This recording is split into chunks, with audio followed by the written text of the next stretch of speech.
Hola, buenas noches. Soy Nico. And today we're here to talk about something very debaucherous. Nico, sorry, I'm in my tank.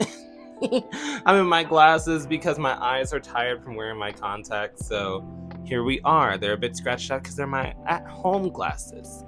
But you're not here for this explanation. You're here for the explanation about the dark room.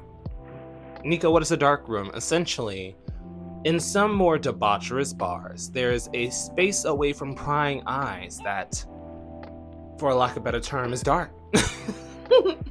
It's a place where you go in and you have your extracurricular activities, but all you let guide you is just silhouette, Nico. So last time I was in New York, I actually got hired to host a few parties at some clubs.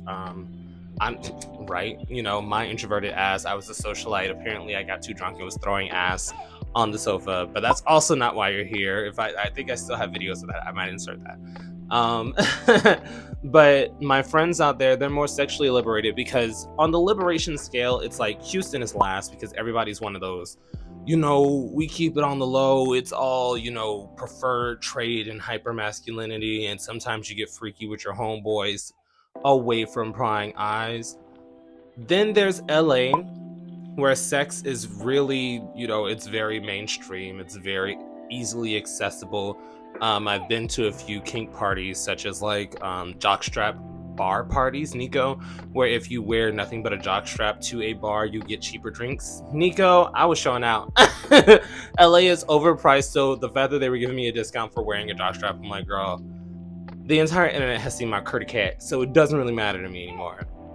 So I've done that, but then New York is like debauchery fest. Like me, like when I tell you New York, they be getting down. They be getting down. They be having parties like Dig Appointment, Meat Fest, Horse Meat. It's just the raunchiest shit you can imagine. But I'm going to tell you about my experience with the dark room. So I went to a place called Club Lambda, but this one was in Harlem where they had a dark room event.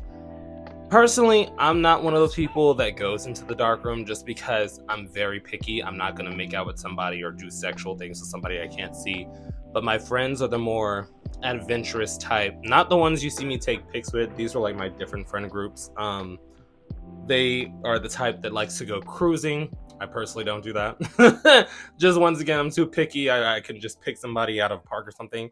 And they also like dark rooms. And I was actually curious because, I'm like, I talk about sex, I talk about sexual exploration and liberation, but I'm actually very vanilla in what I'm willing to do just because I'm too picky. So I went to the bar with them and they said it was going to be popping, it was going to be lit.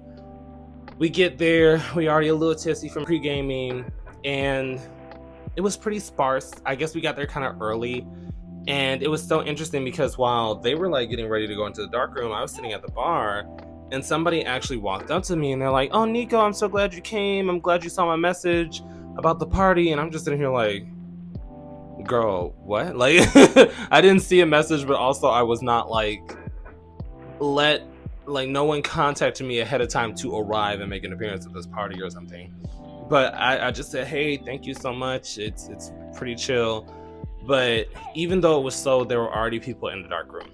And the only reason I went into the dark room was because I was going to tell my friends I was leaving to meet up with a New York shorty. Nico, when I got to Harlem, I saw actual prospects and I felt more comfortable doing things with one person rather than doing things with multiple people in a dark room.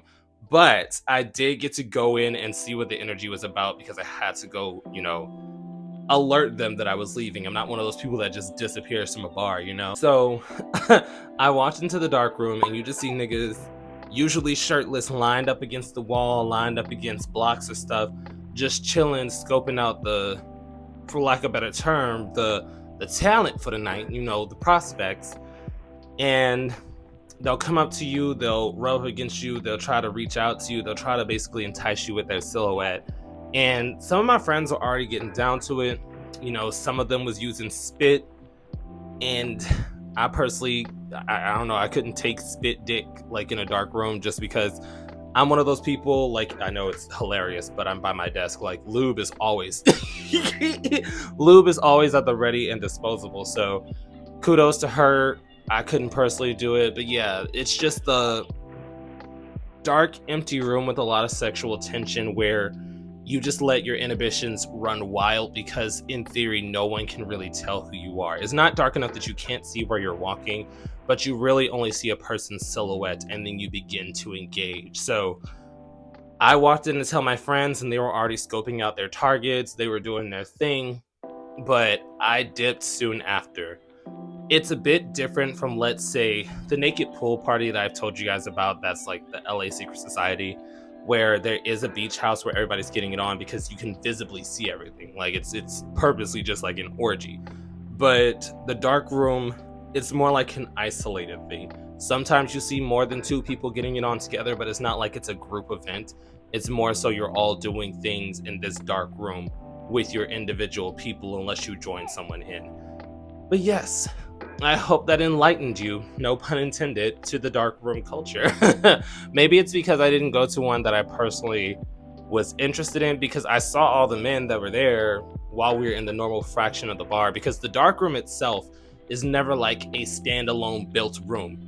They literally hung a large curtain across the back of the bar and they called it a dark room because they turned the lights off.